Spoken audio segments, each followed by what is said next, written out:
जनआक्रोश मोर्चामध्ये विधानसभा निवडणुकीत घोटाळा करून सरकार सत्तेवर आले असल्याची टीका सुजात आंबेडकर यांनी केली।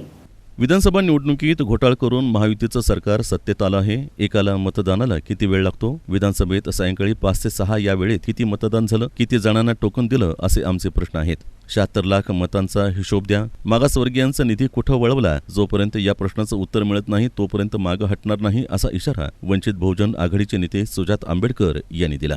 दरम्यान विधानसभेत ईव्हीएम घोटाळा झाल्याचा आरोप करत वंचित बहुजन आघाडीच्या वतीनं आंबेडकर यांच्या नेतृत्वाखाली सोमवारी जिल्हाधिकारी कार्यालयावर हलगीनाथ मोर्चा काढून निषेध व्यक्त करण्यात आला। दरम्यान या मोर्चात हलगीच्या निनादात कार्यकर्ते सहभागी झाले होते।